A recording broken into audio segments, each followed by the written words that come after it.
प्यारे बच्चों, आज हम लोग पुनः 29वां क्लास लेकर उपस्थित हुए हैं और इस लेक्चर में हम लोग 15वीं से 16वीं सदी के धार्मिक आंदोलन पर चर्चा करने जा रहे हैं। ध्यान दीजिए, 15वीं से 16वीं सदी के धार्मिक आंदोलन के बारे में हम पीछे के लेक्चर में भी पढ़े थे। पार्ट 1 और पार्ट 2 दो वीडियो था धार्मिक आंदोलन के अंतर्गत भक्ति आंदोलन का।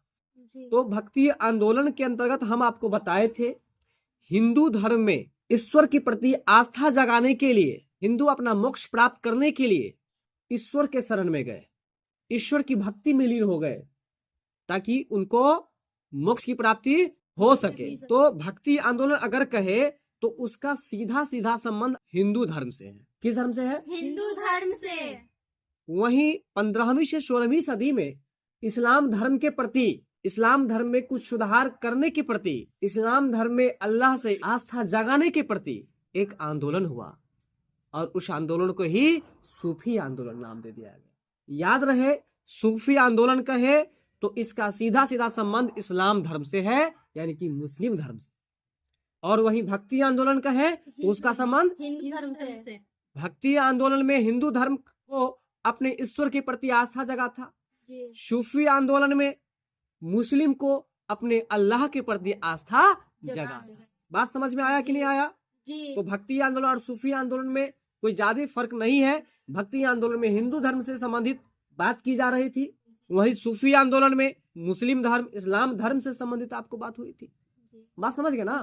तो ये दोनों घटना, यानी कि भक्ति आंदोलन और सूफी आंदोलन, भक्ति आंदोलन और सूफी आंदोलन, ये दोनों आंदोलन आपको 15वीं से 16वीं सदी के बीच में भारत में हुआ था।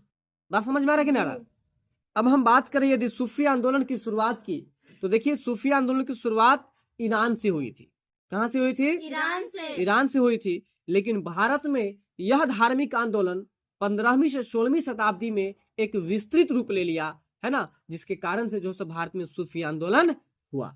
बात समझ में आ रहा है जी? तो एक बार बताइए फटाफट से कि भक्ति आंदोलन का संबंध किस धर्म से था? हिंदू धर्म से। और सूफी आंदोलन का संबंध किस धर्म से था? मुसलमान धर्म से। अगर आपसे पूछ दे कि भक्ति आंदोलन की शुरुआत हुई थी तो आपको बताए थे दक्षिण भारत में, लेकिन सूफी आंदोलन की शुरुआत कहाँ हुई थी? तो आप ये बताइएगा। आपको देखिए, इसका प्रारंभ, इसका उद्गम जो हुआ है वो आपको ईरान में हुआ है, लेकिन भारत में सूफी आंदोलन जो प्रारंभ हुआ है यह आपको 15वीं से 16वीं सदी के बीच में हुई है।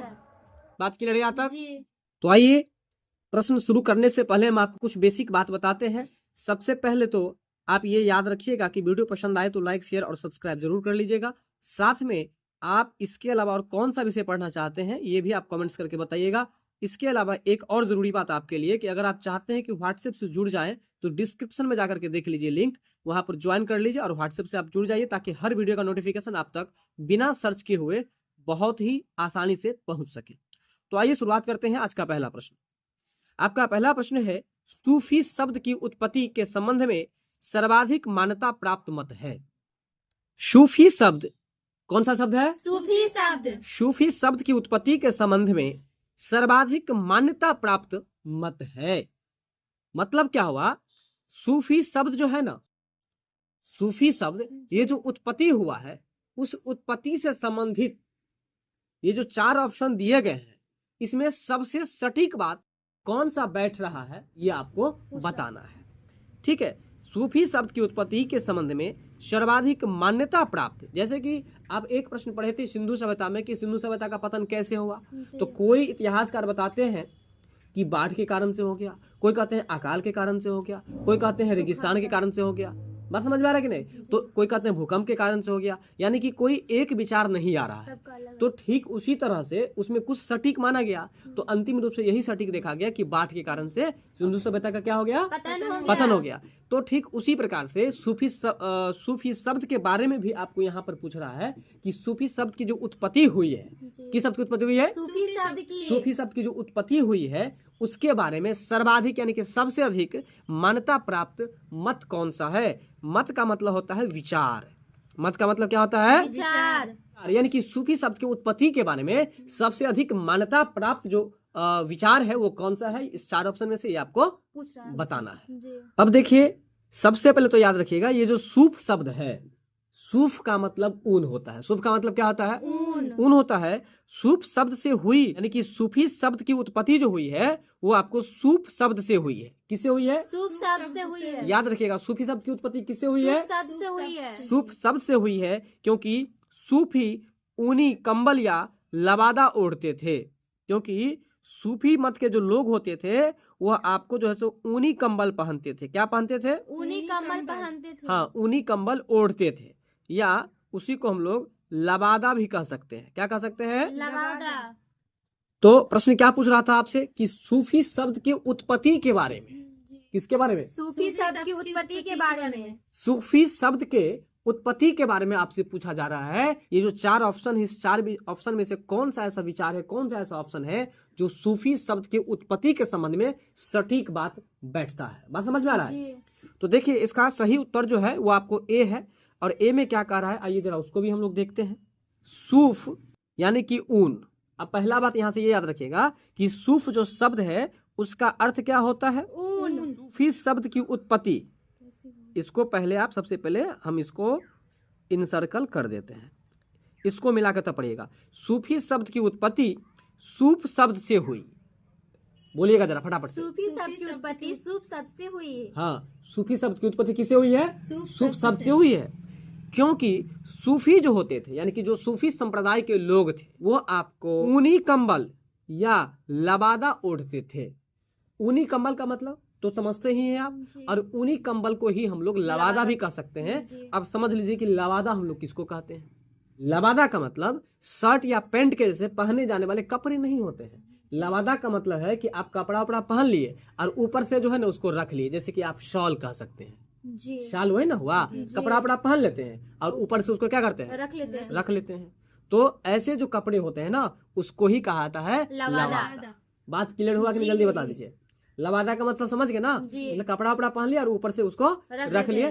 तो ऊनी कंबल भी जो होता है, कंबल भी हम लोग ऊपर से रखते हैं ना, चाहे सोते हैं उस वक्त भी ऊपर से आप रखते हैं। और यदि आप कंबल ही ओढ़ करके कहीं चले गए मान के चले तो वो भी आप ऊपर से रखते हैं। तो लबादा का मतलब बात समझ गए ना? चलिए, तो कहने का मतलब है कि सूफी शब्द की उत्पत्ति कैसे हुई है? सूफ शब्द से हुई है। सूफ शब्द से हुई। कैसे हुई है? सूफ शब्द से हुई सूफ है। शब्द से हुई है ना? अब इसका एक प्रमाण भी दे दिया। तो भाई क्या प्रमाण है? तो इसका प्रमाण है कि सूफी विचारधारा के जो लोग थे वह अपने शरीर पर ऊनी कंबल या लबादा ओढ़ते थे। तो अब फटाफट से एक बार बता दीजिए, सूफी शब्द के उत्पत्ति के बारे में कौन सा लाइन सही है? तो आप बोलेगा कि सूफी शब्द की उत्पत्ति सूफ शब्द से हुई, क्योंकि सूफी ऊनी कंबल या लबादा ओढ़ते थे। बात समझ गए ना? तो एक बार फिर से बताइए आप। सूफी शब्द की उत्पत्ति सूफ शब्द से हुई है, क्योंकि सूफी ऊनी कंबल या लबादा ओढ़ते थे। तो बात क्लियर हुआ कि नहीं आप लोगों को? हुआ। अगर कोई पूछ दे कि बताइए सूफी शब्द की उत्पत्ति किस शब्द से हुई है, तो हम बताएंगे सूफ शब्द से हुई है। सूफ शब्द से हुई है। हम कहेंगे एक प्रमाण दीजिए, तो आप कहेंगे कि देखिए सर, क्योंकि सूफी विचारधारा के जो लोग थे ना वो ऊनी कंबल या लबादा ओढ़ा करते थे। यही इसका प्रमाण है। बात क्लियर है ना? चलिए, अब आपका अगला प्रश्न है कि सूफियों के बारे में। अब देखिए, सूफ और सूफी, पहले इसमें अंतर समझ लीजिए। सूफ का मतलब ऊन हो गया, और सूफी मतलब ऊनी वस्त्र को धारण करने वाला व्यक्ति। सूफ का मतलब ऊन और सूफी का मतलब ऊनी वस्त्र को धारण करने वाला व्यक्ति। सूफ और सूफी के बारे में अंतर समझ गए जी। अब है सूफियों के बारे में क्या असत्य है, यानी आपसे असत्य पूछा जा रहा है कि कौन सा है सूफियों के बारे में ऐसा वर्ड जो कि गलत है। तो देखिए, सबसे पहले सही कौन कौन सा हम जरा उसको पढ़ लेते हैं। तो सबसे पहला जो ऑप्शन ए है ये बिल्कुल सही है, ऑप्शन बी जो है ये भी सही है, ऑप्शन सी जो है यह भी आपको सूफियों के बारे में सही है, और गलत जो है आपको डी है। तो ये हम बाद में देखेंगे, लेकिन पहले सही को आप लोग याद कर लीजिए। तो इन्होंने उलेमा को चुनौती देते हुए उनके महत्व को नकार दिया था। ध्यान दीजिए, उन्होंने उलेमा को चुनौती देते हुए, किसको चुनौती दे रहा है? उलेमा को। चैलेंज किसको कर रहा है? उलेमा को। उलेमा को। तो अब समझिए कि उलेमा का मतलब क्या होता है। देखिए, उलेमा का मतलब होता है इस्लाम धर्म के नियम कानूनों के जो जानकार व्यक्ति होते हैं उसको ही उलेमा कहा जाता है जी। उलेमा का मतलब तो समझ गए ना जी। अब देखिए, हम आपको और भी कुछ बात सिखाते हैं। सबसे पहले तो ये याद रखिएगा कि उलेमा जो है ना इल्म शब्द से निकला है, और इल्म का मतलब आप जरूर जानते होइएगा, इल्म का मतलब होता है ज्ञान, है ना जी। तो इल्म जो है ये अरबी शब्द है, तो उलेमा जो हुआ ये भी अरबी ही शब्द हुआ। याद रखिएगा कि उलेमा जो है ये आपको बहुवचन है, लेकिन उलेमा का एक वचन जो होता है वो आलिम होता है। क्या होता है? आलिम। उलेमा का एक वचन क्या होता है? आलिम। चलिए अब बताइए कि उलेमा शब्द कहाँ से निकला है? इल्म से निकला है। कहाँ से निकला है? इल्म से निकला। उलेमा शब्द कहाँ से निकला है? इल्म से निकला है। और इल्म कौन सा शब्द है? अरबी। और उलेमा कौन सा शब्द हुआ? अरबी। अरबी हुआ। जी। उलेमा जो है एक वचन है कि बहुवचन? उलेमा शब्द जो है वह बहुवचन है, जबकि उलेमा शब्द का जो एक वचन होता है वो आलिम होता है। क्या होता है? आलिम। आलिम होता है। तो अब बताइए कि उलेमा का मतलब आपको क्या बताए? जो इस्लाम धर्म के नियम कानूनों के जानकार व्यक्ति होते हैं उसको हम लोग उलेमा कहते हैं। बात समझ में आ गया? जी। और उलेमा निकला है इल्म से, तो इल्म का मतलब ज्ञान होता है। जी। तो भाई ज्ञान जिसके पास होगा वही ना उलेमा कहलाएगा। जी सही। बात समझ में आ रहा है कि ना आ रहा है? जी। तो अब बताइए उलेमा का मतलब क्या हुआ? तो बोलेगा कि इस्लाम धर्म के नियम कानून को जानने वाले व्यक्ति या जानकार व्यक्ति। जी। तो सूफी मत के जो लोग थे वो क्या किया कि उलेमा को क्या कर दिया? चैलेंज कर रहा था, उसको चुनौती दे रहा था, और उसको चुनौती देते हुए उनके महत्व को नकार दिया। कहा कि ये सब कुछ नहीं है, हटाओ। बात समझ में आ रहा है कि ना आ रहा है? तो इसलिए याद रखिएगा कि सूफी मत के जो लोग थे वह उलेमा का क्या किए थे? विरोध कर दिए और उसके महत्व को भी वो जो है नकार दिए। इस लाइन को सेम टू सेम याद करने का प्रयास कीजिए कि इन्होंने उलेमा को चुनौती देते हुए उनके महत्व को नकार दिया। एक बार फिर से लाइन को देख करके जरा बोलिएगा आप लोग। तो इन्होंने उलेमा को चुनौती देते हुए, पहले इतना याद कीजिए, सूफी मत के लोग उलेमा को चुनौती देते हुए उनके महत्व को नकार दिया। बोलिए। सूफी मत के लोग उलेमा को चैलेंज देते हुए उनके महत्व को नकार दिया। बहुत अच्छा। सूफी मत के लोग उलेमा को चुनौती देते हुए उनके महत्व को नकार दिया। उनके महत्व को नकार दिया। तो बताइए सूफी मत के लोगों के बारे में और उलेमा के बारे में आप क्या समझे? सूफी मत के लोग उलेमा को चुनौती देते हुए उनके महत्व को नकार दिया। ये बात समझ में आ गया? जी। अब जो है उलेमा का मतलब समझे कि नहीं समझे? जी। तो इस्लाम धर्म के नियम कानून को जानने वाले व्यक्ति। इस्लाम धर्म के नियम कानून को जानने वाले व्यक्ति। अच्छा, उलेमा शब्द जो है वो कौन सा वचन है? बहुवचन है। उलेमा का एक वचन क्या होगा? आलिम होगा। क्या होगा? आलिम होगा। और इल्म कौन सा भाषा का शब्द है? अरबी भाषा का शब्द है। ठीक है। और इल्म का मतलब क्या होता है? ज्ञान होता है। समझ गए? जी। अब जो आपका अगला ऑप्शन है इसको भी जरा आप लोग याद कर लीजिए। तो देखिए इनका विश्वास था, मतलब किनका विश्वास था? सूफी मत के लोगों का। सूफी मत के लोगों का। तो सूफी मत के लोगों का विश्वास था कि ईश्वर की प्राप्ति प्रेम और संगीत से की जा सकती है। कहते हैं जाकी रही भावना जैसी प्रभु मूरत देखी तीन तैसी। ये रामचरितमानस का एक चौपाई है ना? रामचरितमानस किनके द्वारा लिखा गया है? तुलसीदास के द्वारा। और ये तुलसीदास के द्वारा लिखी गई एक चौपाई है। जाकी रही भावना जैसी प्रभु मूरत देखी तीन तैसी, यानी कि जिस भावना से आप अपने प्रभु को देखिएगा आपके प्रभु भी उसी भावना से आपको दिखेंगे। अगर आप उनको अपना बेटा समझ लीजिएगा तो वो आपको बेटा नजर आएंगे जी। अगर आप उनको अपना जो है सो सब कुछ समझ लीजिएगा वो सब कुछ नजर आएंगे जी। बात समझ में आ रहा है कि नहीं आ रहा है? तो आप देखते होइएगा कि कृष्ण कन्हैया का छोटा छोटा मूर्ति लेकर के, लड्डू गोपाल लेकर के ना बहुत सारे लोग उनकी सेवा करते रहते हैं, खिलाते हैं, पिलाते हैं, सुलाते हैं, सब कुछ करते हैं, नहलाते हैं, है कि नहीं करते हैं? तो उनको अभी वहां पर किस रूप में देखना है? अपने बेटा के रूप में देख रहे हैं, बाल गोपाल के रूप में देख रहे हैं। तो इसलिए कहा गया है जाकी रही भावना जैसी प्रभु मूरत देखी तीन तैसी, यानी कि जिस भावना से आप उनको देखिएगा वैसा ही वो भी आपको नजर आएंगे। सूफी मत के लोग जो थे ये बात यदि कहे हैं तो बताइए आप उनको सपोर्ट कर रहे हैं या फिर आप उसको इग्नोर कर रहे हैं? आप सपोर्ट कर रहे हैं, क्योंकि उनका बात ये बिल्कुल सत्य था। प्रेम और संगीत के माध्यम से प्रभु को आप प्राप्त कर सकते हैं। तो सूफी मत का विश्वास था कि ईश्वर की प्राप्ति प्रेम और संगीत से की जा सकती है। अब बताइए कि ऑप्शन बी में क्या कहा गया है? तो ऑप्शन बी में कहा गया है कि सूफी मत का विश्वास था, सूफी मत के जो लोग थे उनका यह विश्वास था, उनका यह मानना था ईश्वर की प्राप्ति प्रेम और संगीत से की जा सकती है। तो बताइए सूफी मत के लोग ईश्वर के बारे में क्या कहे थे? सूफी मत के लोगों का विश्वास था कि ईश्वर की प्राप्ति प्रेम और संगीत से की जा सकती है। बिल्कुल, बहुत अच्छा। सूफी मत के लोगों का विचार था कि ईश्वर की प्राप्ति प्रेम और संगीत से की जा सकती है। और दूसरा ऑप्शन ए में हम क्या पढ़े थे? तो उन्होंने उलेमा को चुनौती देते हुए इनके महत्व को नकार दिया। बात क्लियर है कि नहीं क्लियर है? इसके बाद जो आपको अगला ऑप्शन है सूफी लोग गुरु को अधिक महत्व देते हैं।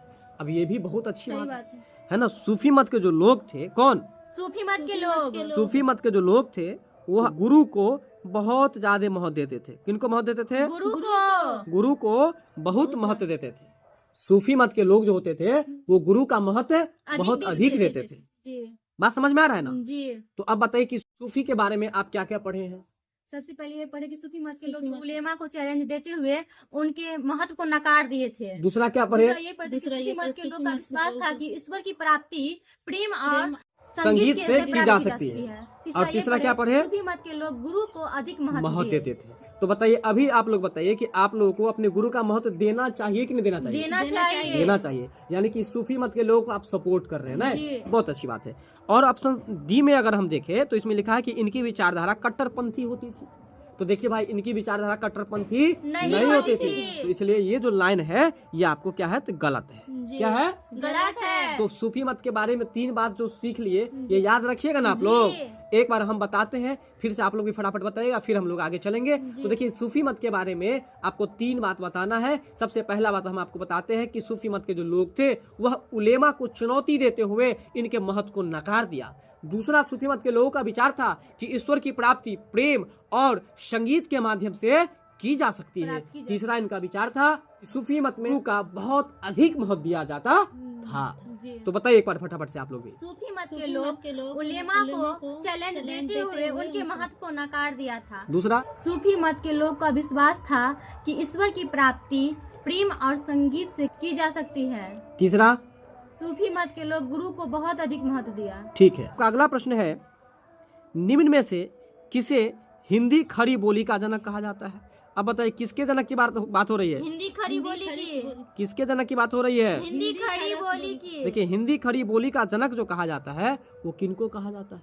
मतलब इसमें ये जो 4 ऑप्शन दिया गया है, इस 4 ऑप्शन में से, इस 4 व्यक्ति में से किस व्यक्ति को हिंदी खड़ी बोली का जनक कहा जाता है? बताइए किसके जनक की बात हो रही है? हिंदी खड़ी बोली की जनक। किसके जनक की बात हो रही है? हिंदी खड़ी बोली की जनक। हिंदी खड़ी बोली का जनक। हिंदी खड़ी बोली का जनक किनको कहा जाता है? तो याद रखिएगा, अमीर खुसरो को कहा जाता है। किसको कहा जाता है? अमीर खुसरो को। अमीर खुसरो कहा जाता है। अब देखिए एक बात, इसको कैसे याद रखेगा? हिंदी खड़ी बोली का जनक। बात समझ में आ रहा है ना? अब मान के चलिए कोई गरीब व्यक्ति है और वहीं पर कोई अमीर व्यक्ति है, तो बताइए कि गरीब अमीर का बोली बर्दाश्त करेगा कि अमीर गरीब का बर्दाश्त करेगा? गरीब अमीर का बोली बर्दाश्त करेगा ना। तो आप इसी से पकड़ लीजिए कि देखिए, अमीर व्यक्ति जो है ना, अगर किसी को 2 बोलियों कह देगा ना तो बेचारा को खड़े खड़े सुन करके रह जाएगा, आना पड़ेगा। खड़े खड़े सुन करके आना पड़ेगा ना, या सह जाना पड़ेगा, है ना। खड़े खड़े, देखिए खड़ी बोली है ना, तो खड़ी बोली को और आप पकड़ लीजिएगा अमीर को। तो यानी कि हिंदी खड़ी बोली का जनक किनको कहा जाता है? खुसरो को। यानी कि अमीर से याद रख लीजिएगा, कोई अमीर व्यक्ति होगा और वो जो अमीर व्यक्ति होगा किसी गरीब को, है ना, 2 गाली भी दे देगा, 2 बातों कह देगा, तो वो बेचारा खड़े खड़े बोली सुन लेगा और वापस आ जाएगा। तो इसी बात से याद रखिएगा कि हिंदी खड़ी बोली का जनक किसको कहा जाता है? अमीर खुसरो को। अमीर खुसरो कहा जाता है। याद रखिएगा कि अमीर खुसरो का जन्म कहाँ हुआ था? तो पटियाला में हुआ था। कहाँ पर हुआ था? पटियाला में। और तबले का आविष्कारक भी अमीर खुसरो को ही कहा था, ये भी याद रखिएगा। तबले का आविष्कारक किसको कहता है? अमीर खुसरो को। अमीर खुसरो को ही कहा जाता है। तो बात समझ गए, तबले का आविष्कारक किनको कहा जाता है? अमीर खुसरो को। और हिंदी खड़ी बोली का जनक किनको कहा जाता है? अमीर खुसरो को। अच्छा, 2 बात और याद कर लीजिए आप लोग। तूतिए ए हिंद, क्या बोले हैं? तूतिए हिंद। तूतिए ए हिंद किनको कहा जाता है? तो याद रखिएगा, तूतिए ए हिंद अमीर खुसरो को ही कहा जाता है। तूतिए हिंद किनको कहा जाता है? अमीर खुसरो को। तूतिए ए हिंद किसको कहा जाता है? अमीर खुसरो को। अब एक बात और रखिएगा कि तूतिए ए हिंद का जो हिंदी में अर्थ होता है वो होता है भारत का तोता। अगर कोई पूछे कि तूतिए ए हिंद का क्या अर्थ होता है? भारत का तोता। तो अब बताइए, अगर कोई पूछे कि भारत का तोता किनको कहा जाता है? अमीर खुसरो। अमीर खुसरो कहा जाता है। ठीक है, बात समझ गए ना? जी। तो अमीर खुसरो से रिलेटेड आपको कितना प्रश्न बताया है? पहला तो बताया आपको हम सबसे पहले कि हिंदी खड़ी बोली का जनक किनको कहा जाता है? अमीर खुसरो को। तो अब आप लोग ऐसे बोलिए कि हिंदी खड़ी बोली का जनक अमीर खुसरो कहा जाता है। हिंदी खड़ी बोली का जनक अमीर खुसरो को कहा जाता है। अब बोलिए, तबले का आविष्कारक अमीर खुसरो को माना जाता है। तबले का आविष्कारक अमीर खुसरो को माना जाता है। अब बोलिए, तूतिए ए हिंद अमीर खुसरो को कहा जाता है। तूतिए हिंद अमीर खुसरो को कहा जाता है। अब बोलिए, तूतिए ए हिंद का हिंदी में अर्थ भारत का तोता होता है? तूतीय हिंद का हिंदी में अर्थ भारत का तोता होता है। अब बताइए, भारत का तोता किनको कहा जाता है? अमीर खुसरो को। अमीर खुसरो का जन्म कहाँ हुआ था? पटियाला में। बहुत अच्छा। अब आपका अगला प्रश्न है, किस सूफी ने खुद को अनहलक घोषित किया जिस कारण उसे फांसी पर लटका दिया गया? प्रश्न क्या है, फिर से समझिए। एक सूफीवादी विचारधारा के व्यक्ति थे जो अपने आप को कहे अनहलक, अपने आप को क्या कहे? अनहलक कहे, जिसके कारण से उसको गर्दन में फांसी लगाकर मार दिया गया। तो अपने आप को क्या कहा था? अनहलक कहे। किसने कहा था? सूफी संप्रदाय के व्यक्ति थे, वो कहे थे। अब हम समझेंगे कि अनहलक का मतलब क्या होता है। तो याद रखिएगा कि अनहलक का मतलब होता है मैं सत्य हूं, मैं ही ईश्वर हूं, मैं ब्रह्मा हूं। तो अब बताइए कि साधारण व्यक्ति यदि कहने लगे कि मैं ईश्वर हूं, मैं ही ब्रह्मा हूं, मैं ही सत्य हूं, तो ये बात कहाँ तक सही है? ये किसी भी दृष्टि से सही नहीं माना सकता। ठीक है, अब बताइए कि ईश्वर नहीं होकर के एक साधारण व्यक्ति अपने आप को ईश्वर कहेगा, किसी को गुस्सा आएगा कि नहीं आएगा? आएगा। और उसी गुस्सा के कारण से उनको लटका दी गई। बात समझ में आ रहा है ना? यानी कि उसको मार दिया गया फांसी लगा करके। तो ऐसे कौन से व्यक्ति थे जो अपने आप को अनहलक कहे थे? तो याद रखिएगा, उनका नाम था मंसूर अल हज्जाज। क्या नाम था? मंसूर अल हज्जाज। तो ये जो मंसूर अल हज्जाज थे ना, मतलब इनको अपने आप पर घमंड हो गया, थोड़ा सा ज्ञान हुआ कि अपने आप पर घमंड हो गया। वो कहे कि मैं ही ब्रह्मा हूं, मैं ही ईश्वर हूं, मैं ही सत्य हूं। अब दूसरे सामने वाले व्यक्ति को ये बात बुरा लग गया, खराब लग गया कि तुम तो एक साधारण व्यक्ति हो, तुम अपने आप को ईश्वर कह रहे हो, ये बात तो बहुत गलत है। और ये गुस्सा जब नहीं रहा गया तो उनको फांसी पर लटका दिया गया। किनको? मंसूर अल हज्जाज को। मंसूर अल हज्जाज को फांसी पर लटका दी गई। अगर प्रश्न ये पूछते कि मंसूर अल हज्जाज को फांसी पर क्यों लटका दी गई? क्योंकि उन्होंने अपने आप को बोला कि मैं ईश्वर हूँ, मैं ही ब्रह्मा हूँ और मैं ही सत्य हूँ, ये बात कहा। तो मैं ही ईश्वर हूँ, मैं ही ब्रह्मा हूँ, मैं ही सत्य हूँ, ये तीन बात तो आप याद रखिए ही। लेकिन आपको अधिकतर परीक्षा में जो पूछा जाएगा वो पूछा जाएगा किसने अपने आप को या किस सूफी ने अपने आप को अनहलक घोषित किया था। क्या चीज घोषित किया था? अनहलक घोषित किया था। तो आप अनहलक को भी थोड़ा विशेष रूप से याद रखिएगा। अब एक बात बताइए, ये तो अनहोनी वाला बात हो गया ना। अनहलक को कैसे याद रखेगा? अनहलक को याद रखेगा अनहोनी। कोई साधारण व्यक्ति यदि अपने आप को ईश्वर कहेगा, अपने आप को ब्रह्मा कहेगा, अपने आप को सत्य कहेगा, तो ये तो अनहोनी हो गया ना। तो जब अनहोनी होता है तो उसमें कुछ न कुछ घटना होता है। तो समझ लीजिए ये अनहोनी करने के कारण से मंसूर अल हज्जाज को फांसी पर लटका दिया गया। अब आपसे हम यदि प्रश्न पूछे कि बताइए कि मंसूर अल हज्जाज जो थे वो किस संप्रदाय से जुड़े हुए थे? सूफी संप्रदाय से जुड़े हुए थे। उनको फांसी क्यों दे दी गई? क्योंकि उन्होंने अपने आप को ईश्वर कहते थे, मैं ही ब्रह्मा हूँ और मैं ही सत्य हूँ, इसलिए उन्हें फांसी पर लटका दिया। अगर मैं ही ब्रह्मा हूँ, मैं ही ईश्वर हूँ, मैं ही सत्य हूँ, ये नहीं रहे तो परीक्षा में क्या रहेगा? अनहलक रहेगा। क्या रहेगा? अनहलक रहेगा। तो किसने कहा कि मैं अनहलक हूँ और जिसके कारण से उसको फांसी दे दी गई? मंसूर अल हज्जाज। मंसूर अल हज्जाज को किस व्यक्ति ने, किस सूफी ने खुद को अनहलक घोषित किया था? मंसूर अल हज्जाज ने। मंसूर अल हज्जाज ने। ठीक है, बात यहाँ तक क्लियर है? चलिए, अब आपका अगला प्रश्न है, वह सूफी संत कौन था? अब बताइए, ये जो प्रश्न हम पढ़ने जा रहे हैं वो किसके बारे में पढ़ने जा रहे हैं? एक सूफी संत के बारे में पढ़ने जा रहे हैं। वो जो संत हैं वो किस संप्रदाय से जुड़े हुए हैं? सूफी।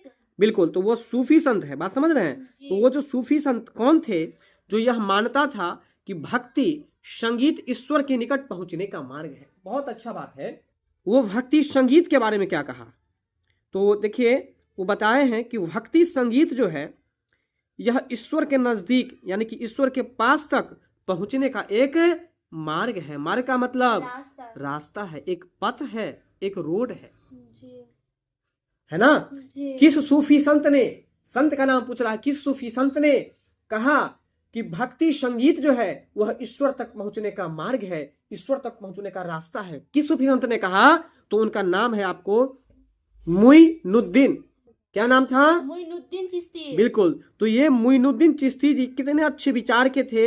ये कहे बेचारे कि यदि आप भक्ति संगीत करेंगे, क्या करेंगे? भक्ति संगीत करेंगे। यदि आप भक्ति संगीत करेंगे तो आप ईश्वर के पास पहुंच- आसानी से पहुंच पहुंच सकते हैं। यानी कि किस सूफी संत ने यह कहा कि भक्ति संगीत जो है यह ईश्वर तक पहुंचने का मार्ग है? किसने कहा? मोइनुद्दीन चिश्ती ने बिल्कुल, कहा। बहुत अच्छा, मोइनुद्दीन चिश्ती ने कहा। किसने कहा? मोइनुद्दीन चिश्ती ने कहा। मोइनुद्दीन चिश्ती ने कहा। क्या कहा? इन्होंने कहा कि भक्ति संगीत करेंगे तो ईश्वर तक पहुंचने का ये मार्ग है। हाँ, भक्ति संगीत करेंगे तो मार्ग से ईश्वर पहुंच- तक आसानी से पहुंच सकते पहुंच हैं। सकते हैं। क्या कहे?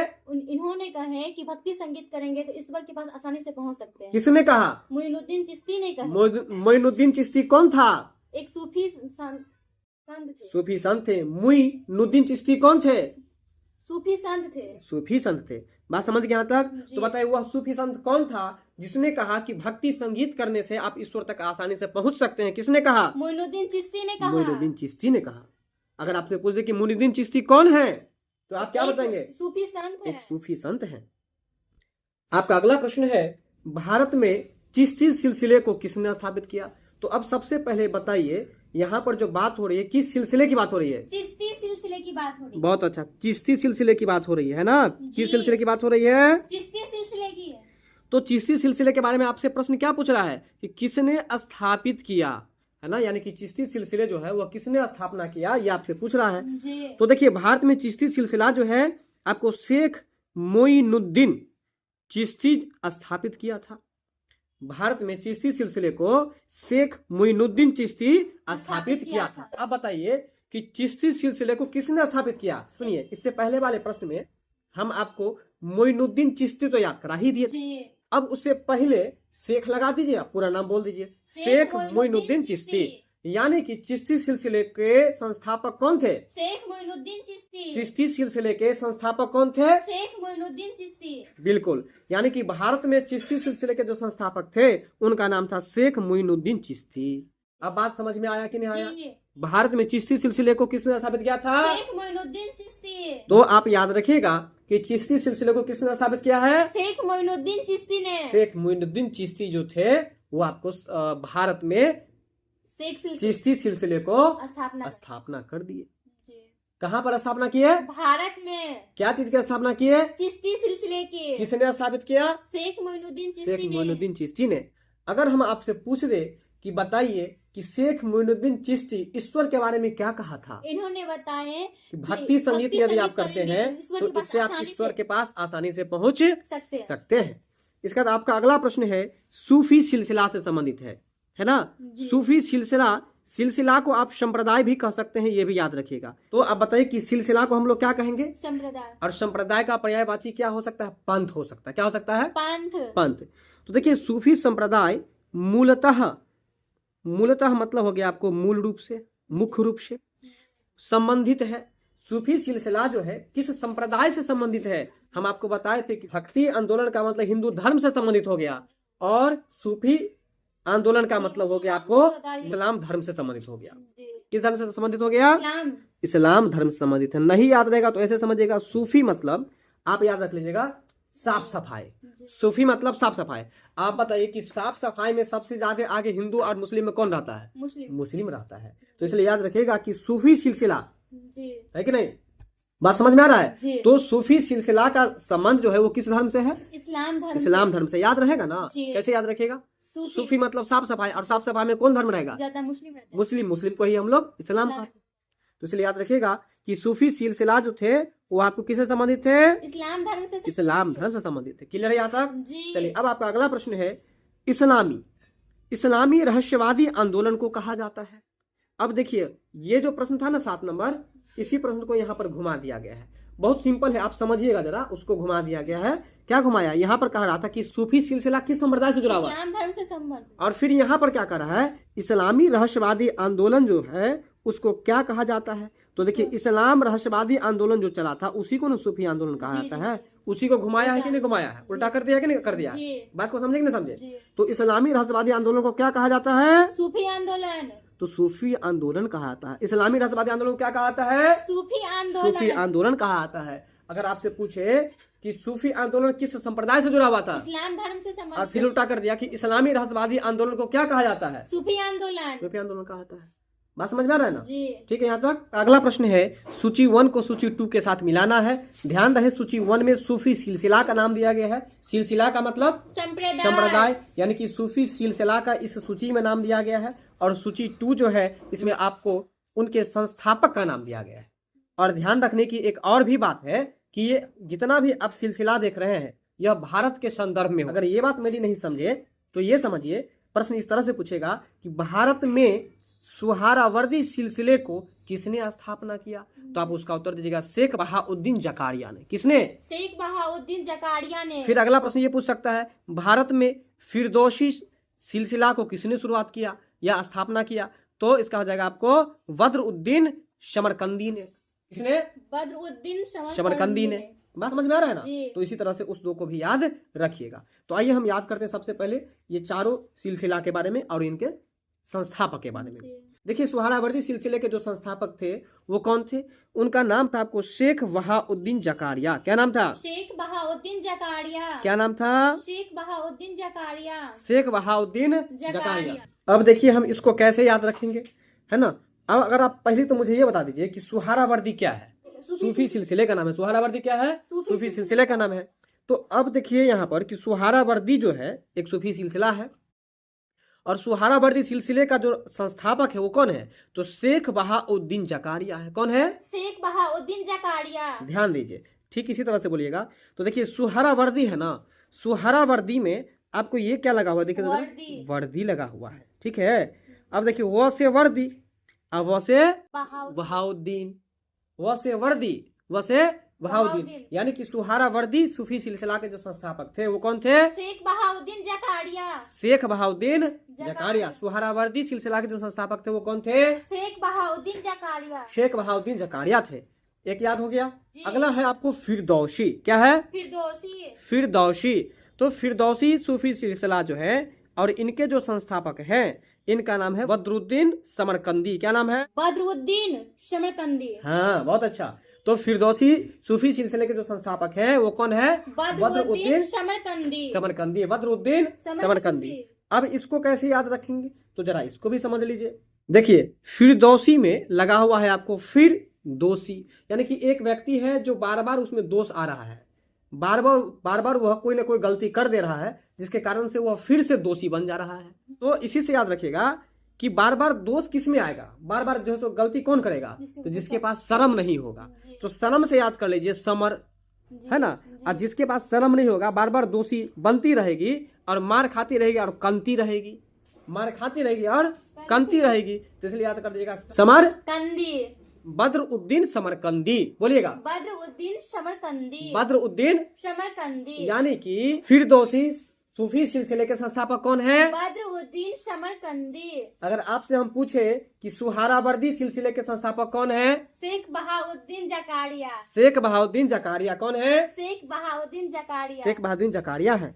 इसके बाद है आपको कादरी सूफी सिलसिला के संस्थापक कौन है, ये आपसे पूछ रहा है। तो देखिए कादरी सूफी सिलसिला के जो संस्थापक हैं उनका नाम है आपको मोहम्मद गौस गिलानी। क्या नाम है? मोहम्मद गौस गिलानी जी। अब देखिए इसको कैसे आप याद रखिएगा। यहाँ इस सूफी सिलसिला का नाम क्या है पहले ये बताइए? कादरी। कादिरी है ना जी। इसको ऐसे बोलिए कादिरी। बोलिए कादरी। कादिरी।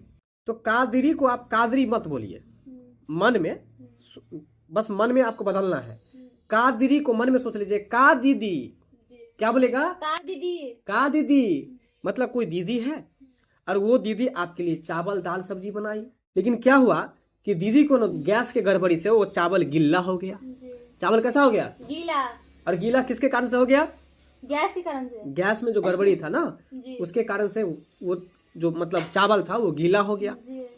तो इसलिए याद रखिएगा जब चावल गीला हो जाएगा आपको खाने के लिए देगी तो आप उनकी तरफ देख करके बोलिएगा ना, क्या बोलेगा कि का दीदी चावल गीला कर दिए। क्या बोलेगा? का दीदी चावल गीला कर दिए। तो बोलेगी कि गैस के गड़बड़ी के कारण से गीला हो गया। क्या बोलेगी? गैस की गड़बड़ी के कारण से चावल गीला हो गया। तो इसलिए याद रखिएगा का दीदी को मन में सोच लीजिएगा का दीदी। और का दीदी कब बोलेंगे? जब चावल गीला, जब आपको चावल गीला करके देगी खाने के लिए तब बोलेंगे। तो इसीलिए याद रखिएगा कि चावल गीला हुआ किसके कारण? गैस के कारण। अब का दीदी कब बोलेंगे? जब चावल गीला हो जाएगा। तो गीला से याद रख लीजिएगा गिलानी। गीला से क्या रख लीजिएगा? गिलानी। और गील कैसे हो गया? गैस की गड़बड़ी गैस के कारण से। इसलिए याद रखिएगा गौस गिलानी। क्या याद रखिएगा? गौस गिलानी। अब देखिए कादिरी यानी कि कादरी सूफी सिलसिला के जो संस्थापक हैं वो मोहम्मद गौस गिलानी है। कौन है? मोहम्मद गौस गिलानी है। यानी कि कादीदी कब बोलेंगे? जब वो जब चावल को गिला कर देगा। चावल को गिला कर देगा। गिला किसके कारण? गैस की गड़बड़ी के कारण। इसलिए याद रखिएगा कि कादिरी सूफी सिलसिला के संस्थापक कौन है? मोहम्मद गौस गिलानी। मोहम्मद गौस गौस गिलानी। अब जो आपका अगला सिलसिला है उसका नाम है नक्शबंदी। क्या बोलेगा? नक्शबंदी। तो याद रखिएगा कि नक्शबंदी सूफी सिलसिला जो है इसके संस्थापक कौन है? तो इसके संस्थापक हैं आपको ख्वाजा बकी बिल्लाह। क्या नाम है? ख्वाजा बकी बिल्लाह। नक्शबंदी सिलसिला के संस्थापक कौन है? ख्वाजा बकी बिल्लाह। तो अब इसको आप कैसे याद रखेंगे ये भी आप समझ लीजिए। देखिए नक्शबंदी को पढ़िए तो जरा एक बार बढ़िया से, नक्शबंदी अलग अलग करके पढ़िए। नक्शबंदी। तो देखिए नक्शबंदी में बंदी लगा हुआ है जी। तो बंदी से याद कर लीजिए। देखिए व से बंदी है, जी। अब व से याद कर लीजिए वकी, जी। अब व से याद कर लीजिएगा वकी, वकी। और वही से है आपको विल्ला। जी। वो से क्या है? बिल्ला। विल्ला।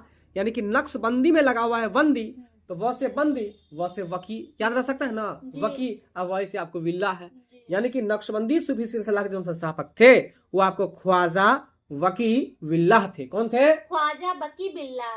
कैसे बोलिएगा पूरा एक बार एक साथ बोलिए तो?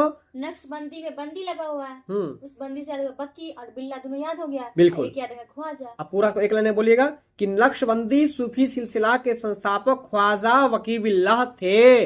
नक्शबंदी सूफी सिलसिला के संस्थापक ख्वाजा बकी बिल्ला थे। बहुत अच्छा। तो नक्शबंदी सूफी सिलसिला के संस्थापक ख्वाजा वकी बिल्लाह थे। अब बताइए कि आपको याद हुआ कि नहीं याद हुआ? जी। तो एक बार पूछे आपसे, जी। एक मिनट में बताइएगा। जी। पहले बताइए कि सुहारावर्दी क्या? सूफी सिलसिला। सुहारावर्दी क्या है? सूफी सिलसिला। फिरदौसी क्या है? सूफी सिलसिला। कादिरी क्या है? सूफी सिलसिला। नक्शबंदी क्या है? सूफी सिलसिला। 4 गो सूफी सिलसिला का नाम बताइए। सुहारावर्दी सिलसिला। सुहारावर्दी सिलसिला, कादरी सिलसिला। कादिरी सिलसिला, नक्शबंदी सिलसिला। नक्शबंदी सिलसिला, कादिरी सिलसिला। तो अब बताए सुहारावर्दी सूफी सिलसिला के संस्थापक कौन थे? शेख बहाउद्दीन जकारिया। शेख बहाउद्दीन जकारिया। अब बताइए फिरदौसी सूफी सिलसिला के संस्थापक कौन थे? बदरुद्दीन बदरुद्दीन समरकंदी। समरकंदी। बदरुद्दीन समरकंदी। समरकंदी। अच्छा कादरी सूफी सिलसिला के संस्थापक कौन थे? तो मोहम्मद गौश हाँ गिलानी। मोहम्मद गौस गिलानी। बहुत अच्छा। और नक्शबंदी सूफी सिलसिला के संस्थापक कौन थे? ख्वाजा बकी बिल्ला। ख्वाजा वकी बिल्लाह। भारत में किस सूफी सिलसिले को सर्वाधिक लोकप्रियता मिली? मतलब समझे? सबसे अधिक वो पॉपुलर हुआ लोगों के बीच में, सबसे अधिक प्रसिद्ध हुआ वो कौन सा ऐसा सिलसिला था जो भारत में, कहाँ पर? भारत में सबसे अधिक लोकप्रियता हुआ? तो याद रखिएगा चिश्ती सिलसिला। कौन सा सूफी सिलसिला? चिश्ती सिलसिला। एक था आपको सुहारावर्दी सिलसिला, जी। दूसरा था फिरदौसी सिलसिला, तीसरा था आपको कादरी सिलसिला, और चौथा जो था नक्शबंदी सिलसिला, और पांचवा जो था आपको चिश्ती सिलसिला। इस 5 सिलसिला में किस सिलसिला को देखे कि भारत में सबसे अधिक पॉपुलर हुआ, सबसे अधिक लोकप्रिय, भारत में लोकप्रिय हुआ? हाँ लोकप्रिय का मतलब लोगों के बीच में प्रसिद्ध, लोगों के बीच में प्रसिद्ध हुआ, फेमस हुआ। तो भारत में किस सिलसिले को सर्वाधिक लोकप्रियता मिली? चिश्ती सिलसिला को। चिश्ती सिलसिला को। देखिए फिरदौसी सिलसिले के सर्वप्रथम सूफी कौन थे? फिरदौसी सिलसिले के सबसे पहला जो सूफी का नाम आपसे पूछा जा रहा है, देखिए इनका नाम जो था सरफउद्दीन अहमद इब्न मखदूम याहया मनेरी। एक लाइन बोलिए। सरफुद्दीन अहमद इब्न मखदूम याहया मनेरी। तो देखिए इतना बड़ा नाम है तो काम भी बड़ा है। नाम इतना बड़ा है तो काम भी बड़ा है, क्योंकि ये बेचारा फिरदौसी सिलसिला का सबसे पहला सूफी था। तो बताइए फिरदौसी सिलसिला का पहला था तो पहला होना ये अहम बात रहता है कि नहीं रहता? नहीं, सबसे पहला होना एक अहम बात है कि नहीं है? तो जो सबसे पहला होगा समझिए वो सबसे बड़ा होगा, जो पहला होगा वो सबसे बड़ा, यानी कि उसका नाम सबसे बड़ा होगा। तो इसी से याद रख लीजिए कि फिरदौसी सिलसिले का जो पहला आपको सूफी पूछा जा रहा है उनका क्या नाम है?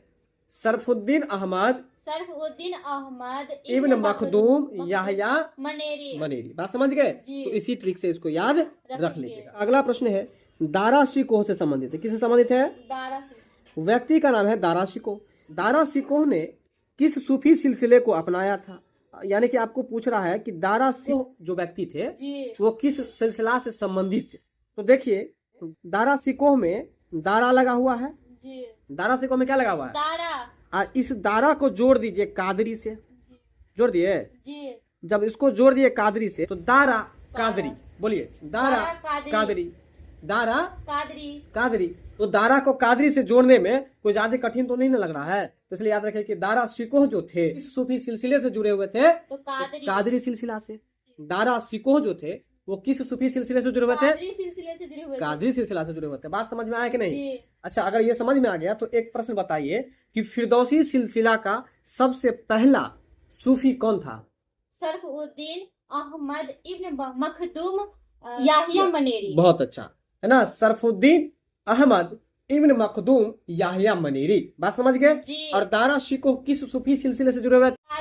कादरी सिलसिले से जुड़े हुए थे। बात समझ में आ गया? अगर आपसे हम एक प्रश्न पूछ दे, जो प्रश्न नंबर 9 में आपको हम पढ़ाए थे कि कादरी सूफी सिलसिला के संस्थापक कौन है, तो आप क्या बताइएगा? मोहम्मद गौस गिलानी। सही बात है। क्या नाम था? मोहम्मद गौस गिलानी। अब आपका अगला प्रश्न है, सुमेलित करना है आपको। क्या करना है? सुमेलित करना है। सूची 1 में आपको जो शब्द दिया गया है उस शब्द का अर्थ सूची 2 में दिया गया है। फिर से समझ लीजिए, सूची 1 में शब्द दिया गया है और सूची 2 में उस शब्द का अर्थ दिया गया हुआ है। क्लियर है यहाँ तक?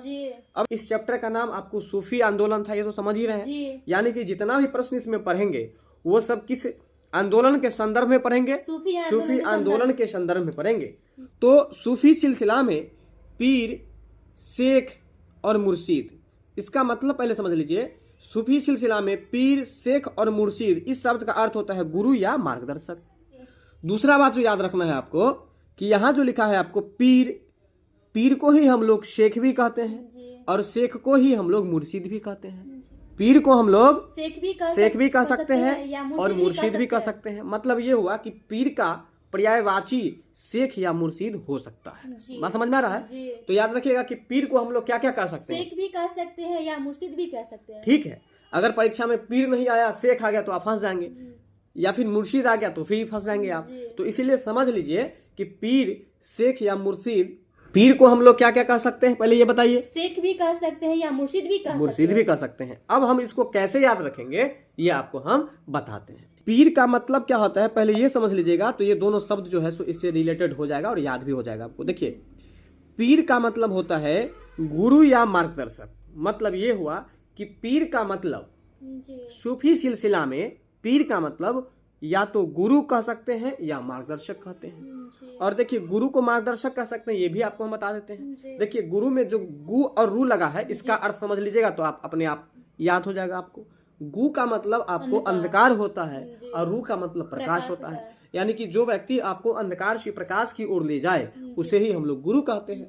तब पता है, अंधकार से प्रकाश की ओर ले गया तो वो आपको मार्ग दिखाया ना, तो जो मार्ग दिखाने वाला होता है उसको गुरु कह सकते हैं आप। यानी कि उनको आप मार्गदर्शक कह सकते हैं, इसलिए हम गुरु को मार्गदर्शक कह सकते हैं। तो अब पीर का मतलब समझ गए? पीर का मतलब क्या हुआ? गुरु या मार्गदर्शक। पीर का मतलब क्या हुआ? गुरु या मार्गदर्शक। अब हमको कैसे याद करना है इसको? पीर को शेख भी कह सकते हैं और मुर्शिद भी कह सकते हैं।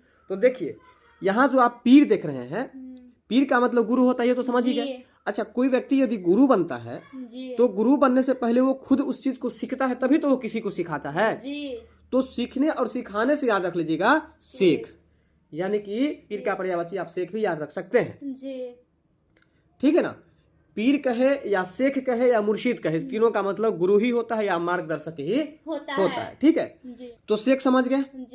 अब शेख के बाद एक बात और सीखिए, मुर्शिद। मुर्शिद से याद कर लीजिए। आप बोलिए मुर्शिद। मुर्शिद का मतलब आपको मोड़ने का काम करेगा। क्या मोड़ने का काम करेगा?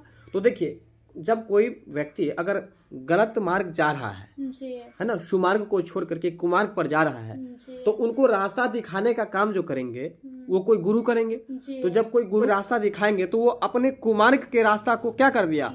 छोड़ दिया। मतलब कुमार्ग से हट गया तो वो उस रास्ता से मुड़ गया ना। उस रास्ता से क्या हो गया? मुड़ गया। तो जब मुड़ गया तो इसलिए मुड़ गया मतलब कि मुर्शिद। तो अब बताइए, मोड़ने का काम कौन किया है? गुरु किया है। तो इसलिए गुरु का दूसरा पर्यायवाची आप याद रख लीजिएगा, मुर्शिद भी होता है। गुरु का दूसरा पर्यायवाची क्या याद रखिएगा? मुर्शिद भी होता है। तो अब बताइए कि गुरु का पर्यायवाची यहाँ पर हम क्या क्या याद रखेंगे? पीर, एक शेख और मुर्शिद भी होता है ना? मतलब पीर को हम लोग क्या क्या कह सकते हैं? शेख भी कह शेख भी सकते कह हैं सकते हैं या और मुर्शिद भी कह सकते मुर्शिद हैं। भी कह सकते हैं। पीर को क्या क्या कह सकते हैं? शेख भी कह सकते हैं या मुर्शिद भी कह मुर्शिद भी सकते कह सकते हैं। पीर को हम लोग शेख भी कह सकते हैं और मुर्शिद भी कह सकते हैं। हैं। जी। और पीर या शेख या मुर्शिद, इसका मतलब सूफी सिलसिला में क्या होता है? गुरु या मार्गदर्शक गुरु या होता है। मार्गदर्शक होता है। क्या होता है? गुरु या मार्गदर्शक होता है। अगर आपसे कोई पूछे कि बताइए सूफी सिलसिला में पीर, शेख या मार्गदर्शक का मतलब क्या होता है, तो हम बताएंगे शेख या मुर्शिद होता है। तो आप क्या बताएंगे? शेख या मुर्शिद। अगर कोई पूछे कि सूफी सिलसिला में पीर, शेख या मुर्शिद का मतलब क्या होता है, गुरु या मार्गदर्शक। अब जो है आपका अगला शब्द, ये शब्द है आपको मुरीद। क्या है? मुरीद। देखिए अब मुरीद और मुर्शिद ये दोनों मिल रहा है। अब यहाँ पे थोड़ा सा कंफ्यूजन आपको क्रिएट हो जाएगा। अब क्या कीजिएगा, तो देखिए यहाँ पर है मुरीद। देखिएगा जब बच्चा सब पढ़ रहे होते हैं और जब बच्चा कोई गलती कर देता है तो कोई गुरु क्या करते हैं कि उसके मूरी को झुका करके और उसको ऊपर से मारते हैं, सजा देते हैं। नहीं समझ में आ रहा? तो जैसे आप बताइए कि जैसे मूरी जो झुकाएगा, मूरी किसका झुकाएगा? गुरु का कि शिष्य का? शिष्य का। तो जब शिष्य का झुकाएगा मूरी ना, तो इसलिए इसी बात से याद रख लीजिएगा कि मूरी झुकाएगा शिष्य का, तो मुरीद मतलब होता है शिष्य। इसी से याद रख लीजिएगा कि सूफी सिलसिला में मुरीद का मतलब क्या होता है? शिष्य होता है ना? मुरीद का मतलब क्या होता है? शिष्य होता है। कि मुरीद और मुर्शिद में कैसे नहीं फंसिएगा। मुरीद में देखिए मूरी लगा हुआ है, तो ये जो मूरी लगा रहेगा तो मूरी से समझ लेंगे कि कोई अगर शिक्षक होते हैं, अगर वो अपने बच्चे को मारते हैं तो उसके मूरी को पहले झुका देते हैं। अब मूरी झुका करके तो ऊपर से मारते हैं। तो इसलिए इस मूरी से याद रख लीजिएगा मुरीद, और तो झुकाते किसको है? शिष्य को। तो इसलिए मुरीद में मुरीद लगा हुआ है, तो मुरीद से याद रखें कि मुरी किसका होगा? शिष्य का होगा। इसलिए मुरीद का मतलब शिष्य हो जाएगा। और यहाँ ऊपर जो पढ़े थे मुर्शिद, मुर्शिद का मतलब आपको जो है सो गुरु हो जाएगा। तो अब सबसे पहले मुझे ये बता दीजिए एक बार, हम फिर से ऊपर चलते हैं कि सूफी सिलसिला में गुरु को क्या कहा जाता है? पीर, शेख या मुर्शिद कहा जाता है। ठीक है। अब ये आपसे पूछे कि सूफी सिलसिला में शिष्य को क्या कहा जाता है? मुरीद कहा जाता है। मुरीद कहा जाता है। सूफी सिलसिला में शिष्य को क्या कहा जाता है? मुरीद कहा जाता है। तो अगर आपसे कोई पूछे कि सूफी सिलसिला में गुरु को क्या कहा जाता है और शिष्य को क्या कहा जाता है, तो आप क्या बताएंगे? सूफी सिलसिला में गुरु को पीर, शेख या मुर्शिद कहा जाता है और शिष्य को मुरीद कहा जाता है। बहुत अच्छा। इसके बाद खलीफा, क्या शब्द है अगला? खलीफा। अगला क्या शब्द है? खलीफा। तो अब आइए खलीफा का मतलब क्या होता है ये आपको अब बताना है। देखिए खलीफा का मतलब होता है सूफी मत का अनुपालक। खलीफा का मतलब क्या होता है? सूफी मत का अनुपालक। ठीक है, सूफी मत का अनुपालक। अब हम आपको सबसे पहले बताएंगे कि अनुपालक का मतलब क्या होता है। देखिए अनुपालक का मतलब कानून के मुताबिक काम करने वाला व्यक्ति। अनुपालक का मतलब क्या होता है? कानून के मुताबिक काम करने वाले व्यक्ति। बात समझ गए? जी। तो सूफी सिलसिला में खलीफा जो होता था उसका अर्थ होता था आपको सूफी मत का अनुपालक। अब आपको समझ में आ गया होगा कि खलीफा का मतलब क्या हुआ। खलीफा का मतलब हुआ सूफी संप्रदाय से जुड़े हुए जितने भी नियम कानून हैं उस नियम कानून को पालन करने वाला व्यक्ति। तो सूफी सिलसिला में नियम कानून को पालन करने वाले जो व्यक्ति होते थे उसी को ही अनुपालक कहा जाता था। बात समझ में आ रहा है? अब देखिए हम आपको बताते हैं और याद कराते हैं कि खलीफा का मतलब आप कैसे याद रखिएगा। सबसे पहले ये बताइए कि अभी के समय में जो अभी वर्तमान में चल रहा है समय, उस समय में आप ऐसा अधिकतर देखे होइएगा, ऐसा सीन आया होगा आपके सामने कि जो व्यक्ति नियम कानून के हिसाब से चलते हैं वो व्यक्ति आपको गरीब नजर आ रहे होंगे, और जो एकदम चोरी डकैती करता है, मतलब गलत से गलत काम करता है, उसके पास अपार संपत्ति है। ऐसा आप देखे हैं कि नहीं देखे हैं? तो इसलिए यहाँ से आप ये समझिए कि जो नियम कानून से चलेगा ना वो बेचारा हमेशा गरीब रहेगा। तो गरीब का मतलब उसके पास धन संपत्ति नहीं रहेगा। तो धन संपत्ति नहीं रहेगा मतलब कि खाली खाली रहेगा ना, खाली खाली रहेगा। तो खाली खाली से याद रख लीजिए खलीफा। यानी कि सूफी सिलसिला में खलीफा का मतलब क्या होता था? सूफी मतों के नियम कानून को पालन करने वाला व्यक्ति। ठीक है, तो खलीफा का मतलब तो आपको याद हो गया ना? अच्छा, अब इसके बाद है आपको खानकाह। क्या है? खानकाह। तो खानकाह का मतलब क्या होता है? देखिए खानकाह का मतलब होता है सूफी संतों का निवास स्थल। बताइए खानकाह का मतलब क्या होता है? सूफी संतों का निवास स्थल। निवास स्थल तो समझते हैं ना, जहाँ वो निवास करते हैं, जहाँ पर वो रहते हैं, है कि नहीं? तो अब समझिए जहाँ पर रहेंगे आप वहीं पर ना आप खाना खाएंगे। तो इसलिए याद कर लीजिए खान का में खान लगा हुआ है, जी तो खान का में खान लगा हुआ, तो इस खान से याद कर लीजिए खाना। जी ठीक है, जी। तो आप खाना कहाँ खाएंगे? निवास निवास स्थल पर। खाना कहाँ खाएंगे? निवास स्थल पे। तो इसलिए याद रख लीजिएगा कि खान का मतलब क्या हुआ? सूफी संतों का निवास स्थल। बहुत अच्छा, सूफी संतों का निवास स्थल। निवास स्थल। तो आप याद रखिएगा इसी बात से इसको। ठीक है, जी अब हम आपको एक एक करके पूछते हैं और फटाफट से आप जवाब दीजिएगा। पहले हम आपको उल्टा पूछते हैं, बताइए सूफी सिलसिला में शिष्य का मतलब क्या होता है? शिष्य को क्या कहा जाता था? मुरीद कहा जाता था। Very good. अब ये बताइए सूफी सिलसिला में गुरु या मार्गदर्शक को क्या कहा जाता था? पीर, शेख या मुर्शिद कहा जाता था। मुर्शिद कहा जाता था। अब ये बताइए कि सूफी संतों के निवास स्थल को क्या कहा जाता था? निवास स्थल को खानकाह कहा जाता था। खानकाह कहा जाता था। अब ये बताइए सूफी मत का जो अनुपालक होता था उसको क्या कहा जाता था? खलीफा कहा जाता। क्या कहा जाता था? खलीफा कहा जाता था। Very good. तो अब ये तो याद हो गया। जी। अब यदि इसी को हम उल्टा कर दे तो आप मुझे बताइए कि सूफी सिलसिला में पीर, शेख या मुर्शिद का क्या अर्थ होता है? गुरु या मार्गदर्शक होता है। बहुत अच्छा। मुरीद का क्या अर्थ होता है? शिष्य होता है। खलीफा का क्या अर्थ होता है? सूफी मत का अनुपालक। क्या बोलिएगा? सूफी मत का अनुपालक। सूफी मत का अनुपालक। अच्छा। खानकाह का मतलब क्या होता है? खानकाह का मतलब होता है सूफी संतों का निवास स्थल। बहुत अच्छा। तो ये बात समझ गए ना आप। अगला प्रश्न है, निम्नलिखित में कौन चिश्ती सिलसिला का नहीं था? मतलब क्या हुआ? इस 4 ऑप्शन में 4 व्यक्ति का जो नाम दिया गया है, इस 4 व्यक्ति में से कौन ऐसे व्यक्ति थे जो चिश्ती सिलसिला से जुड़े हुए नहीं थे? अब देखिए आपके चिश्ती सिलसिला से मुझे एक प्रश्न याद आ रहा है और आप मुझे बताइए कि भारत में कौन से ऐसे सूफी सिलसिला थे जो सबसे अधिक लोकप्रिय हुए थे? चिश्ती सिलसिला। याद है ना? जी। आपको हम प्रश्न नंबर 10 में पढ़ाए थे। जी। तो अब यहाँ पर प्रश्न क्या पूछ रहा है कि निम्न में से कौन व्यक्ति चिश्ती सिलसिला से जुड़े हुए नहीं थे? तो इसका राइट आंसर जो हो जाएगा शेख बहाउद्दीन जकारिया। क्या हो जाएगा? शेख बहाउद्दीन जकारिया। यानी कि शेख बहाउद्दीन जकारिया जो थे यह आपको सुहारावर्दी सिलसिला से जुड़े हुए थे। जी। है ना? जी। शेख बहाउद्दीन जकारिया जो थे हम आपको प्रश्न नंबर 9 में पढ़ाए थे कि वह किस सिलसिला के संस्थापक थे? तो सुहारावर्दी सिलसिला के संस्थापक थे। जबकि यहाँ पर आपसे क्या पूछ रहा है कि चिश्ती सिलसिला, तो चिश्ती सिलसिला से ये जुड़े हुए नहीं थे। कौन नहीं जुड़े हुए थे? शेख बहाउद्दीन जकारिया। हाँ, जबकि शेख बहाउद्दीन जकारिया किस सिलसिला से जुड़े हुए थे? सुहारावर्दी सिलसिला से जुड़े हुए थे। ठीक है जी। तो अब बताइए, अब यहाँ पर सबसे पहले मुझे ये बताइए कि चिश्ती सिलसिला से जुड़े हुए कौन नहीं थे? शेख बहाउद्दीन जकारिया नहीं थे। शेख बहाउद्दीन जकारिया किस सिलसिला से जुड़े हुए थे? सुहारावर्दी सिलसिला से। सुहारावर्दी है ना? सुहारावर्दी सिलसिला से जुड़े हुए थे। बहुत अच्छा। अब यहाँ पर हमको ये भी याद कर लेना है कि चिश्ती सिलसिला से कौन कौन व्यक्ति जुड़े हुए थे। तो देखिए सबसे पहले याद रखिएगा कुतुबुद्दीन बख्तियार काकी जो थे ये जुड़े हुए थे, है ना? शेख हमीमुद्दीन नागौरी जो थे ये भी जुड़े हुए थे। बाबा फरीद जो थे ये भी आपको जुड़े हुए थे। अब फटाफट से आपको बताना है कि कौन कौन व्यक्ति जुड़े हुए थे। कुतुबुद्दीन बख्तियार काकी। अब देखिए एक बात बताते हैं, कुतुबुद्दीन बख्तियार काकी, इसको तो याद रखना बड़ी आसान है। कुतुबुद्दीन से याद कर लीजिए कुत्ता।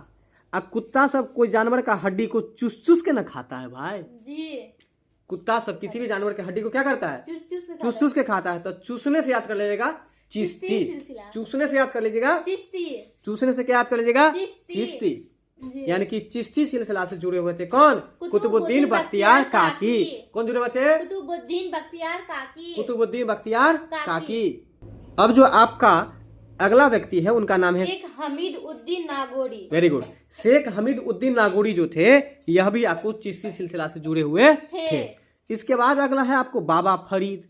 तो बाबा फरीद जो है यह भी आपको किससे जुड़े हुए हैं? चिश्ती सिलसिला से। अब इसको आप कैसे याद रखिएगा तो आप ये भी समझ लीजिए। देखिए एक बात बताते हैं, बाबा फरीद है ना, तो बाबा फरीद को आप ऐसे सोच लीजिए कि बाबा मतलब क्या होता है? बूढ़ा जी।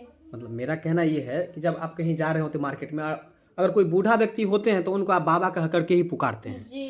अगर कोई मान के चलिए युवावस्था के हैं तो उनको भैया कर करके पुकारते हैं। अगर कोई प्रौढ़ावस्था के है तब उनको चाचा कह के पुकारते हैं। तो कहने का मतलब बाबा से आप सीधा अर्थ इसका कहाँ जा रहा है? बूढ़ा व्यक्ति पर।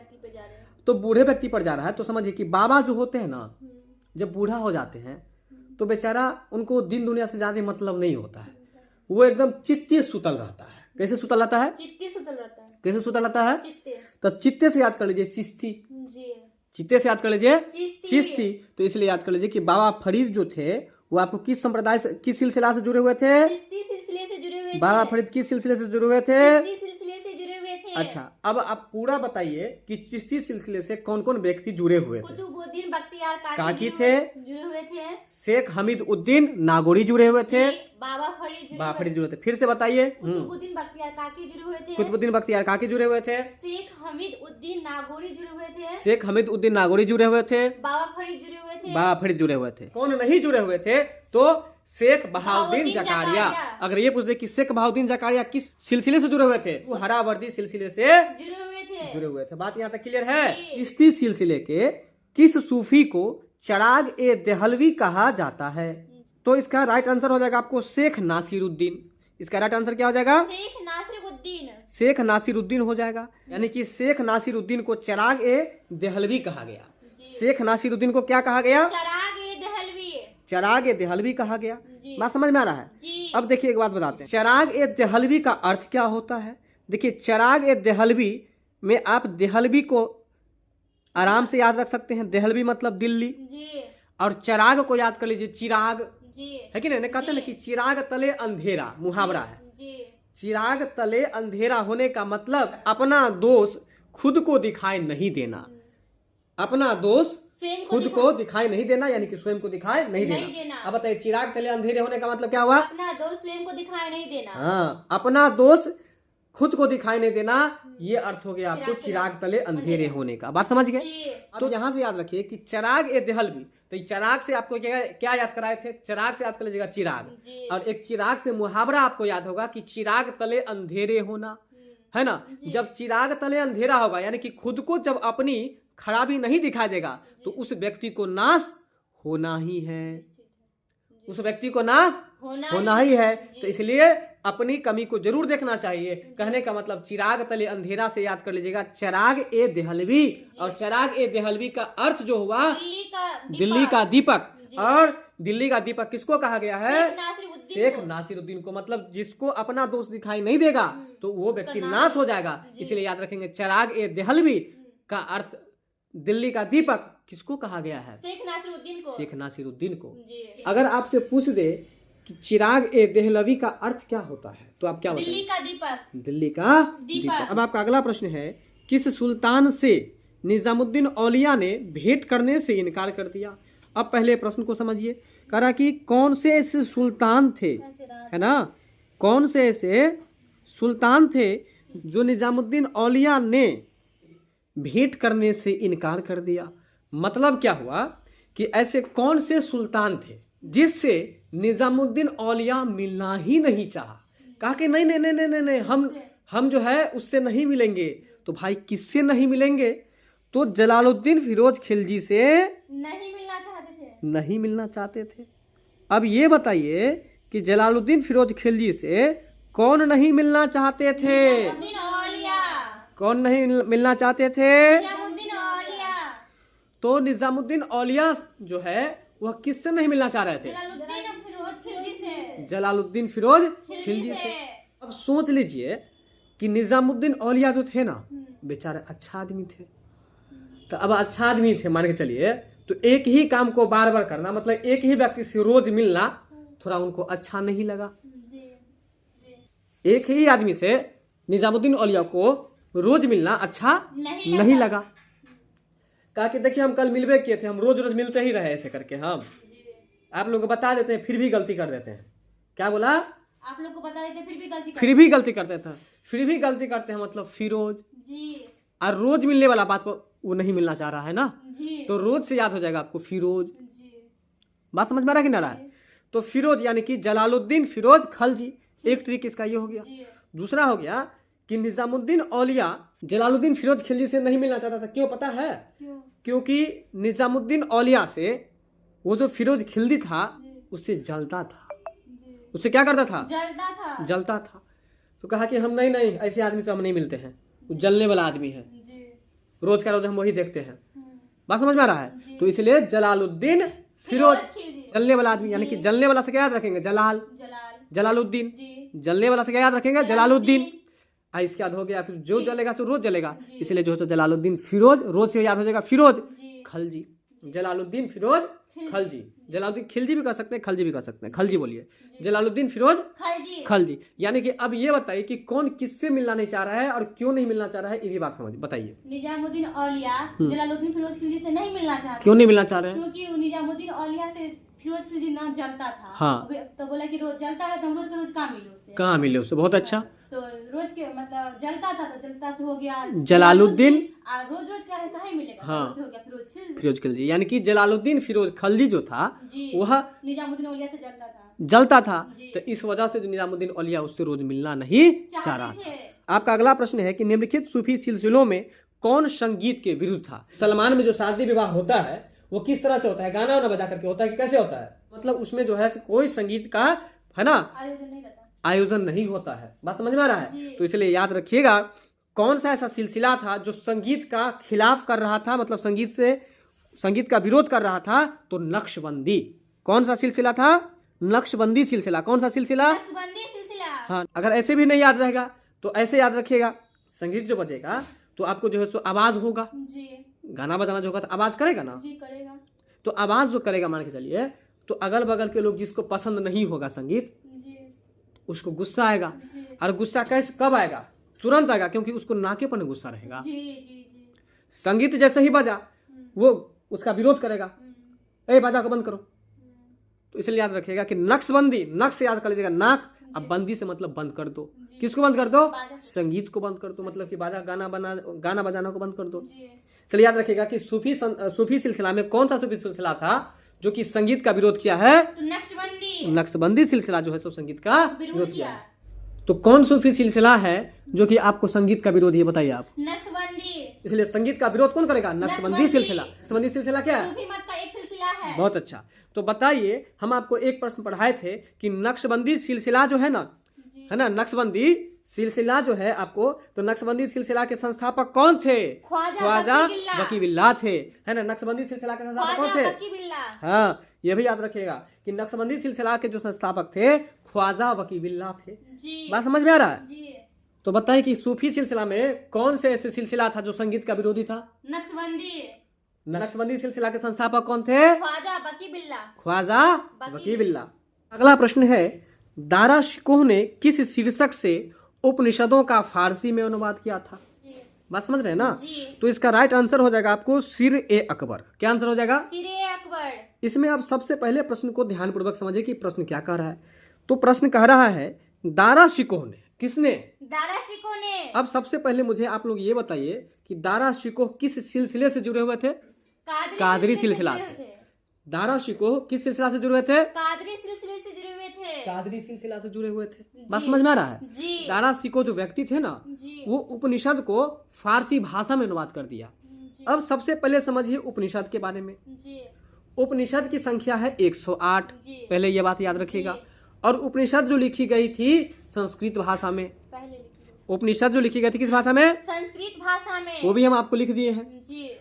तो ये जो संस्कृत में उपनिषद था ना, इसको अनुवाद कर दिया, मतलब कि ट्रांसलेट कर दिया फारसी भाषा में। किस भाषा में? फारसी भाषा में। उपनिषद को किस भाषा से किस भाषा में बदल दिया? संस्कृत भाषा से फारसी भाषा में बदल दिया। कौन बदल दिया? दारा शिकोह ने। दारा शिकोह बदल दिया जी। किस चीज को बदल दिया? उपनिषदों को। उपनिषद के जितने भी संग्रह थे, जितना भी उपनिषद का अध्याय था, इस सब को बदल दिया आपको फारसी भाषा में। तो फारसी भाषा में जब बदल दिया तो उपनिषद का नाम भी बदल जाएगा ना। तो फारसी में अनुवाद कर दिया तो फारसी में उसका नाम भी होगा ना। तो इसीलिए कहने का मतलब उपनिषद जो शीर्षक था, उपनिषद जो एक ग्रंथ था, उस ग्रंथ का जो शीर्षक मतलब नाम, जो उस ग्रंथ का नाम जो था उपनिषद, उस शीर्षक को बदल करके फारसी में सिर ए अकबर कर दिया। मतलब जब उसको फारसी में अनुवाद कर दिया तो उसका शीर्षक भी बदल गया। शीर्षक मतलब उसका नाम भी बदल गया, उस ग्रंथ का नाम भी बदल गया। तो उस ग्रंथ का जो नाम बदला, फारसी में बदलने का, तो उस ग्रंथ का नाम क्या बदल दिया गया? सिर ए अकबर। क्या नाम बदल दिया गया? इसलिए कभी अगर प्रश्न ये पूछते कि सिर ए अकबर के लेखक कौन है, दारा शिकोह, तो आप उसका लेखक दारा शिकोह कह सकते हैं। इसलिए लेखक करके हम दारा शिकोह लिख दिए। फिर से समझ लीजिए, अगर प्रश्न में पूछ दे कि सिर ए अकबर किनके द्वारा लिखा गया, तो आप कह सकते हैं कि यह दारा शिकोह के द्वारा लिखा गया है। अब बताइए क्या किसके द्वारा लिखा गया है? सिर ए अकबर अकबर दारासिको के द्वारा लिखा गया है। बहुत अच्छा, सिर ए अकबर दारासिको के द्वारा लिखा गया है। जी पहला बात आप सीख गए। जी अब अगर आपसे पूछ दे कि सिर ए अकबर जी किन ग्रंथों का अनुवाद है, उपनिषदों का तो अनुवाद। आप कहेंगे उपनिषदों का अनुवाद है। जी फिर अगर आपसे यह पूछेगा कि सिर ए अकबर जो पहले उपनिषद कहा जाता था, वह उपनिषद अनुवाद से पहले किस भाषा में था? संस्कृत भाषा में था। और संस्कृत भाषा से बदल करके दारासिको किस भाषा में कर दिया? फारसी भाषा में कर दिए। फारसी भाषा में बदलने के बाद उस ग्रंथ का शीर्षक भी बदल गया। जी और वो शीर्षक क्या कहलाया? सिर अकबर कहा है। सिर अकबर कहलाया। तो अब बताइए प्रश्न समझ में आया कि नहीं आया। आया? अगर आ गया तो फटाफट से बताइएगा बिना गलती किए हुए कि दारासिको किस संप्रदाय से जुड़े हुए थे? कादरी संप्रदाय से जुड़े हुए संप्रदाय थे। से जुड़े हुए थे। किस संप्रदाय से जुड़े हुए थे? कादरी संप्रदाय से जुड़े हुए थे। दारासिको किस ग्रंथ को किस भाषा में बदल दिए थे? उपनिषदों को मतलब संस्कृत से फारसी भाषा में बदल दिए। संस्कृत से फारसी भाषा में बदल दिए। जी अब ये बताइए कि उपनिषद जो शीर्षक था उस ग्रंथ का, वो जो ग्रंथ था उपनिषद, उसका शीर्षक बदल दिया और बदलने के बाद क्या रख दिया? सिर अकबर। सिर ए अकबर रख दिया। तो यहाँ तक बात आपको याद हो गया? जी अच्छा, अब एक बात और याद रखिएगा, यहाँ जो सिर ए अकबर कर दिया गया है, जी इस सिर ए अकबर में अकबर का अर्थ होता है आपको सबसे महान। जी तो अब बताइए, अभी हम लोग किस व्यक्ति के बारे में पढ़ रहे थे दारासिको के बारे में और पढ़ किस ग्रंथ के बारे में पढ़ रहे थे? उपनिषदों के बारे में पढ़ रहे थे। किस ग्रंथ को किस भाषा में बदल दिया है? उपनिषदों को मतलब संस्कृत से फारसी भाषा में बदल दिया गया। किस ग्रंथ को किस भाषा में बदल दिया है? उपनिषदों को संस्कृत भाषा से फारसी भाषा में बदल ट्रांसफर दिया कर दिया तो गया। बदलने के बाद उसका नाम क्या रख दिया गया? अकबर। अकबर। सिरे अकबर में अकबर का क्या अर्थ होता है? सबसे महान या सबसे बड़ा। सबसे महान या सबसे बड़ा। बात समझ गए? जी उपनिषद की संख्या कितनी है? 108। दारासिको किस सूफी सिलसिले से जुड़े हुए थे? कादरी सूफी सिलसिले से जुड़े हुए थे। बहुत अच्छा। अगर आपसे ये पूछ दे कि कादरी सिलसिला के संस्थापक कौन थे, तब इसका जवाब आप क्या दीजिएगा? ये बताइए। मोहम्मद गौस गिलानी। जी। मोहम्मद गौश गिलानी। गौस गिलानी। अगला जो प्रश्न है, निम्नलिखित में से कौन कौन सूफी थे? क्या प्रश्न है, बोलिएगा जरा। कहने का मतलब क्या हुआ ये बताइए। मतलब चारों ऑप्शन में से पूछ रहा है कि कौन कौन सूफी थे। कौन कौन सूफी थे, सही बात है। जी। यानी कि इसमें से कौन कौन ऐसे व्यक्ति थे जो सूफी संप्रदाय से जुड़े हुए थे, इसका मतलब ये हुआ। जी ठीक है ना। चार ऑप्शन में से कौन कौन ऐसे व्यक्ति थे जो सूफी संप्रदाय से जुड़े हुए थे? ठीक है। तो देखिए, इसमें जो सूफी संप्रदाय से जुड़े हुए थे, इसका राइट आंसर हो जाएगा 2 और 3। यानी कि 2 में है निजामुद्दीन औलिया और 3 में है मोइनुद्दीन चिश्ती। 3 में क्या है? मोइनुद्दीन चिश्ती। मोइनुद्दीन चिश्ती है। तो यहाँ पर देखिए, यहाँ जो 2 व्यक्ति थे, एक निजामुद्दीन औलिया जी और एक मोइनुद्दीन चिश्ती जी, ये दोनों सूफी संप्रदाय से जुड़े हुए व्यक्ति थे। सूफी संप्रदाय से कौन कौन जुड़े हुए थे? निजामुद्दीन औलिया और मोइनुद्दीन चिश्ती। मोइनुद्दीन चिश्ती जुड़े हुए थे। कौन कौन जुड़े हुए थे? निजामुद्दीन औलिया और मोइनुद्दीन चिश्ती। और मोइनुद्दीन चिश्ती जुड़े हुए थे। जी ठीक है। जी तो अब सबसे पहले तो हम आपको ये याद कराना चाहेंगे कि निजामुद्दीन औलिया के बारे में अभी हम लोग जस्ट प्रश्न पढ़े थे कि किस सुल्तान से निजामुद्दीन औलिया भेंट करने से इनकार कर दिया था? जलालुद्दीन फिरोज खिलजी से। क्या आंसर दिए थे? जलालुद्दीन फिरोज खिलजी से भेंट करने से इनकार कर दिए थे। कौन? निजामुद्दीन औलिया। हाँ, निजामुद्दीन औलिया जो थे ना, वो आपको जलालुद्दीन फिरोज खिलजी से भेंट करने से इनकार कर दिए थे। बात समझ में आ रहा है? जी अब मोइनुद्दीन चिश्ती के बारे में समझिए। मोइनुद्दीन चिश्ती के बारे में भी आपको हम एक बात पढ़ाए थे। जी और क्या पढ़ाए थे पता है आपको? जी। यही मोइनुद्दीन चिश्ती जो थे, ये कहे थे कि कि भक्ति संगीत के माध्यम से आप ईश्वर तक आसानी से पहुंच पहुंच सकते सकते हैं, है ना। इनका मानना था कि भक्ति संगीत ईश्वर के निकट पहुंचने का मार्ग है। इनका क्या मानना था? भक्ति संगीत ईश्वर के निकट पहुंचने का मार्ग है। हाँ, मतलब मोइनुद्दीन चिश्ती बोले थे भक्ति संगीत आप करेंगे तो ईश्वर तक आसानी से पहुंच सकते हैं, है ना। क्या मानना था उनका, फिर से बताइए। भक्ति संगीत ईश्वर के निकट पहुंचने का मार्ग है। हाँ, भक्ति संगीत ईश्वर तक पहुंचने का मार्ग है। कौन कहे थे? मोइनुद्दीन चिश्ती जी कहे थे। तो अब देखिए, सबसे पहले मोइनुद्दीन चिश्ती जो है ना, ये सूफी सिलसिला से जुड़ा हुआ है, ये आपको याद रखना है। और निजामुद्दीन औलिया जो थे, यह भी आपको सूफी संप्रदाय से जुड़ा हुआ था। बस इतना आपको याद रखना है। बात समझ में आ रहा है? जी अब देखिए, यहाँ पर हम लोग ये कैसे याद रखेंगे, ये आपको बताते हैं। सबसे पहले ये बात समझ लीजिए, सूफी लगा हुआ है। जी सूफी का मतलब तो वैसे वो होता है जो ऊनी वस्त्र को धारण करता है, जी लेकिन यहाँ पर सूफी का मतलब आप समझ लीजिए साफ सुथरा। जी सूफी का मतलब यहाँ पर क्या समझ लीजिए? साफ सुथरा। तो देखिए, साफ सुथरा में कौन रहेगा? देखिए, साफ सुथरा में रहेगा निजामुद्दीन नाम का जो आदमी होगा ना, जी वो साफ सुथरा में रहेगा। निजामुद्दीन रहेगा निक से, यानी कि साफ सुथरा में रहेगा कौन? तो निजामुद्दीन। और दूसरा होगा मोइनुद्दीन चिश्ती। जी। इतना ही बात याद रखिए कि साफ सुथरा में कौन रहेगा? तो निजामुद्दीन और मोइनुद्दीन। निजामुद्दीन मोइनुद्दीन, यानी कि निजामुद्दीन और मोइनुद्दीन जो है ये साफ सुथरा में रहेगा। यानी कि निजामुद्दीन औलिया और मोइनुद्दीन चिश्ती ये दोनों सूफी संप्रदाय से जुड़े हुए थे। अब बताइए कि सूफी संप्रदाय से कौन कौन जुड़े हुए थे? निजामुद्दीन औलिया, मोइनुद्दीन चिश्ती। सूफी संप्रदाय से कौन कौन जुड़े हुए थे? निजामुद्दीन औलिया और मोइनुद्दीन चिश्ती दोनों सूफी सिलसिले से जुड़े हुए थे। अच्छा, रहीम जो है वो किस धर्म से जुड़े हुए थे? मुस्लिम धर्म से। किस धर्म से जुड़े हुए थे? मुस्लिम धर्म से जुड़े मुस्लिम हुए धर्म थे। से जुड़े हुए थे, लेकिन यह सूफी मत के बीच, सूफी विचारधारा के लोग नहीं थे। अब रस खान की यदि बात करें तो रस खान जो थे वो वल्लभ संप्रदाय से जुड़े हुए थे। रस खान जो है वो किस संप्रदाय से जुड़े हुए थे? वल्लभ संप्रदाय से जुड़े हुए अब थे। ये बात अगर नहीं याद रहे तो ऐसे याद रखिएगा। देखिए रस खान में रस लगा हुआ है ना, जी। तो रस हम बताए थे सब्जी का रस जो खाइएगा ना तो जितना मटेरियल का ताकत होता है वो रसे में होता है, जी।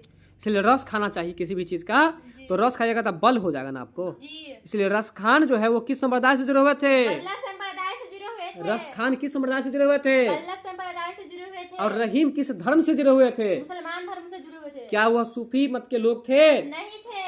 तो बताइए सूफी मत के लोग कौन कौन थे? निजामुद्दीन औलिया थे और मोइनुद्दीन मोइनुद्दीन चिश्ती थे। थे। निजामुद्दीन औलिया थे और मोइनुद्दीन चिश्ती। मोइनुद्दीन चिश्ती थे। बात यहाँ तक समझ में आया? जी। तो अब बताइए इस प्रश्न के अनुसार कौन कौन सूफी मत के लोग थे? निजामुद्दीन औलिया और मोइनुद्दीन चिश्ती सूफी मत के लोग थे। रस खान किस संप्रदाय से जुड़े हुए थे? वल्लभ संप्रदाय से। संप्रदाय से। किस संप्रदाय से जुड़े हुए थे? वल्लभ संप्रदाय से। वल्लभ संप्रदाय से जुड़े हुए थे। और रहीम किस धर्म से जुड़े हुए थे? मुसलमान धर्म से। लेकिन याद रखिएगा रहीम के बारे में, रहीम मुस्लिम होते हुए भी वह कृष्ण भगवान के बहुत सारे कविताओं की रचना करते किए हैं।